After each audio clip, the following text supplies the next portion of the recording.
What is the driving force of Mamdani, and how do we defeat him?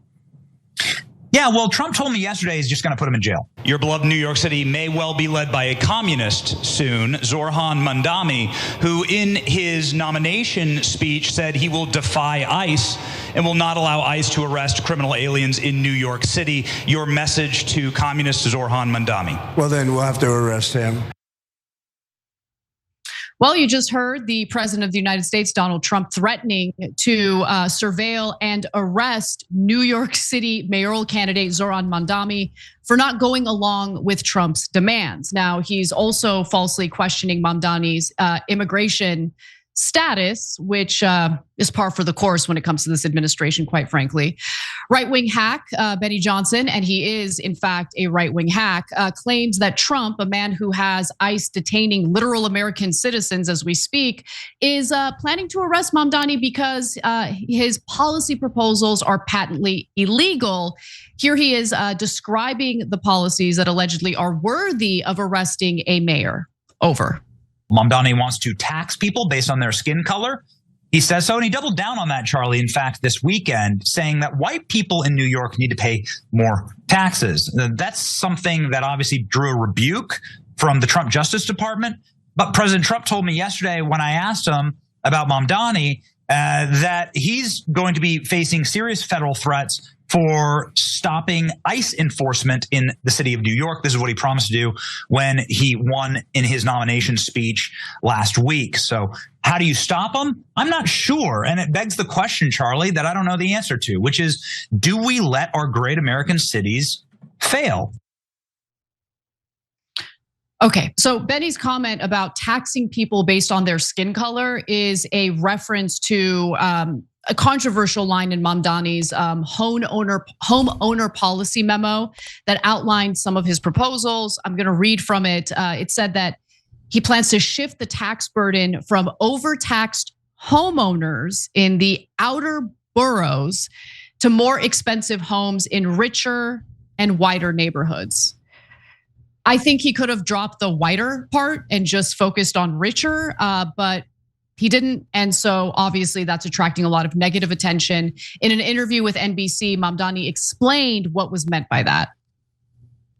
Explain why you are bringing race into your tax proposal. That is just a description of what we see right now. It's not driven by race, it's more of an assessment of what neighborhoods are being undertaxed versus overtaxed. We've seen time and again that this is a property tax system that is inequitable. It's one that actually Eric Adams ran on saying that he would change in the first 100 days. He's since sought to defend it and lost at every juncture in court. And I understand you're saying we're simply describing the types of neighborhoods that would see these increase in taxes, and yet by invoking race, do you run the risk of potentially alienating key constituents? I think I'm just naming things as they are. And ultimately, the thing that motivates me in this is to create a system of fairness. It is not to work backwards from a racial assessment of neighborhoods or our city. Rather, it's to ensure that we actually have an equal playing field. And right now, what we see with the property tax system is one that is overtaxing a number of New Yorkers and undertaxing others, and an inability of political will to resolve that. I think the inclusion of white was not only unnecessary, I think it was politically stupid to do it. This was an unforced error. I get it. I get that the left is obsessed with demonizing white people, but it is a losing strategy. Focus on class, for God's sake. I don't understand why this is so difficult to understand. It does alienate people when you focus on race in a context where you really don't need to. You need to focus on class and the fact that there's an unfair system that benefits the rich at the expense of the poor. It's very simple. Yeah, I mean, look, again, I always clarify, the radical left, it demands that you say it's a white neighborhood, right? But the rest of the left is actually, first of all, they're white, okay? And all races, black, brown, Asian, etc. And they're not demanding that you single out any race. Look, if you're on the left, you're supposed to be for equality. You're not supposed to be for finally we get to lord over them. That's not a thing, okay? That's not an ideology on the left, even though some are radical enough that they're pretending that it is. Okay, anyways, look, here we are stuck between two things that are problematic. Okay, so first of all, yeah, take out you don't need a description of white. You know, it doesn't add anything to it. Okay, right? No, it doesn't. But by the way, Cenk, I don't want to get distracted by that stupid unforced error, because the real issue, and I don't want to even equivocate here, the real issue is when you have right wingers salivate over the idea of throwing their political prisoners in prison. Yeah, no, or political opponents in prison, I mean. Yeah, I know. That's what I'm getting to. So I don't love that he put the word white in there. But is it that he was going to do racial assessments and then tax people accordingly? Well, you just heard him say, absolutely not. Absolutely not. It was a description of the neighborhoods that already exist, okay? So now Benny Johnson knows that, and he goes on and he says, oh, that's it. They're gonna tax people based on race, and that it's illegal. Well, good news, he's not doing that. And then we're gonna have to arrest him. We're gonna have to arrest him before he does it on pre-crime of a thing he's not saying that he's actually going to do. So he puts in one, in my opinion, dumb word in there. And so what is that? That's an infraction of what, 2%, 5%, whatever, but you see I'm annoyed by it, right? The infraction of arresting the guy who won the Democratic primary because of your disagreements about taxes is an infraction of, I don't know, 2,000%? What do we do in America? We're now arresting people based on non-existent differences on taxes. In this case, it's not that Benny Johnson and Mamdani agree on the tax code. It's non-existent in that what Benny Johnson is claiming, Mamdani's not going to do and doesn't say he's going to do. So he makes up something and then says we have to arrest them for the thing that I made up. Okay, that is a billion times worse. So, but I want to be accurate, right? So, Benny Thompson is a dishonest. Benny Johnson. What did I say? Thompson. Benny Johnson. Oh, sorry, no, Benny Johnson. Sorry about that. I misspoke. But I don't take anything this guy says seriously. He's a dishonest actor. When it comes to the question that he asked to Trump, it was focused on ICE operating in New York City and how Mamdani is going to stand in the way of that happening.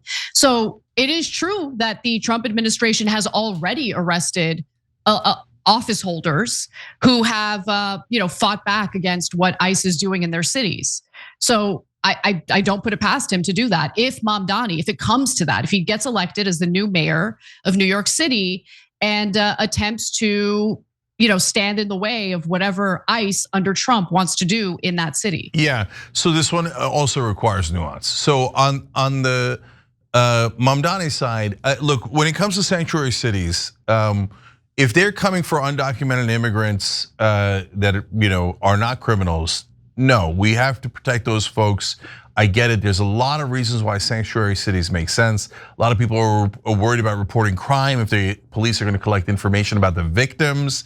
So all of that makes sense. But there is one part of sanctuary cities that's never made sense to me, and which is if they've committed a crime and ICE is going to come pick them up after they've served their sentence, you should let them into the prisons to pick up the criminals, to deport them, because that is the law of the country, and it's a perfectly rational and fair law. So I would make an exception for that. I don't know why you wouldn't make an exception for that. Now, if you don't make an exception for that, and you're a mayor of a major city in America, should you be arrested? Of course not. Of course not. And look at Donald Trump. Oh, I'm worried about lawfare, right? Then he's like, I want Mamdani arrested. I want people at CNN prosecuted. I want the former Department of Homeland Security chief under Biden arrested. And I'm forgetting one other giant person he wanted. Oh, Elon Musk apparently either arrested or deported or denaturalized. Anyone who criticizes Donald Trump, arrested, arrested, arrested. What happened to lawfare? And don't tell me whataboutisms. Oh, well, they did it to Trump. So is that your principle if you're on the right? Oh, they did it to us, I think, even though he has an entire history of doing financial fraud. But okay, whatever, right? But let's say that you think that it was so unjust. So your answer is, let's go arrest them all for no reason over political disagreements? How is that principled? That's the opposite of being principled. That's saying, you know what, I like government tyranny as long as it's my guy doing it. So yeah, that's exactly right. I mean, that's the doom loop that we're unfortunately stuck in this country. When people are thinking about politics as if it's like a blood sport, when they're super tribal about their team, regardless of how much their team screws them over, we're endlessly in this doom loop that I can't stand. But getting back to Trump, Zohran is not taking kindly to Trump's threats. He responded directly saying, quote, "The president of the United States just threatened to have me arrested, stripped of my citizenship, put in a detention camp and deported, not because I have broken any law, but because I will refuse to let ICE terrorize our city." It is rare to see a Democrat fight back, to be honest with you. But he also says that Trump's statements don't just represent an attack on our democracy, but an attempt to send a message to every New Yorker who refuses to hide in the shadows. If you speak up, they will come for you. We will not accept this intimidation. All right, good. So. Yeah. So we're going to give you the second half of the story now because establishment Democrats are coming after him too. So in the live chat, shows live 6 to 8 o'clock Eastern every weekday. We're asking about who hates Mamdani more. Racist MAGA supporters, the ones that are coming after him for being Muslim and all the things that they've said about him, or establishment Democrats. Every time you ring the bell below, an angel gets his wings. Totally not true, but it does keep you updated on our live shows.